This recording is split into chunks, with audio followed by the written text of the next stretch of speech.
মধ্যপ্রাচ্যে যুদ্ধের উত্তাপের মধ্যেই বড় ধরনের রাজনৈতিক সংকটে পড়েছে ইসরায়েল। গাজায় চলমান যুদ্ধ ও দেশজুড়ে বিক্ষোভের মাঝেই এবার নিজ দলের দুই প্রভাবশালী মন্ত্রী ইতামার বেন-গভির ও বেজালেল স্মট্রিচের উপর যুক্তরাষ্ট্র, কানাডা সহ 5 পশ্চিমা দেশের নিষেধাজ্ঞা নেতানিয়াহুর সরকারকে একেবারে পতনের দ্বারপ্রান্তে ঠেলে দিয়েছে।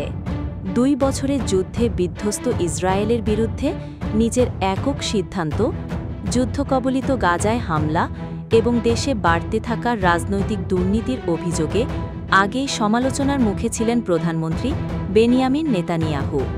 এবার তার জোটের অন্যতম 2 শরিক দল শাস পার্টি ও ইউনাইটেড তোরা জুডাইজম নেতানিয়াহু বিরোধী অবস্থানে যাওয়ায় ক্ষমতাসীন জোটে ভাঙন স্পষ্ট হয়ে উঠেছে।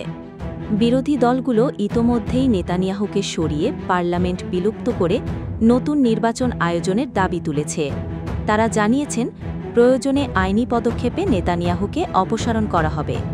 এমন অবস্থায় নেতানিয়াহু জোট রক্ষায় মরিয়া হয়ে উঠেছেন।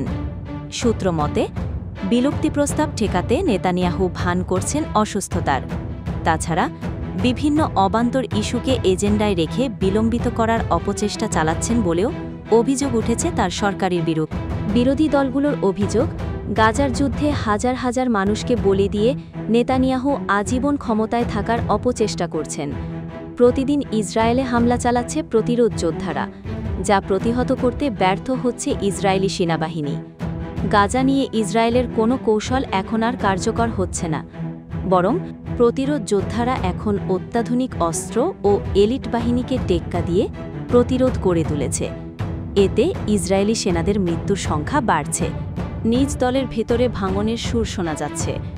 2 গুরুত্বপূর্ণ মন্ত্রী বেন-গভির ও স্মট্রিচের উপর নিষেধাজ্ঞা এবং নেতানিয়াহুর একক সিদ্ধান্তে চলা আগ্রাসী নীতির বিরুদ্ধে সরব হয়েছেন নিজ দলের অনেক নেতাও।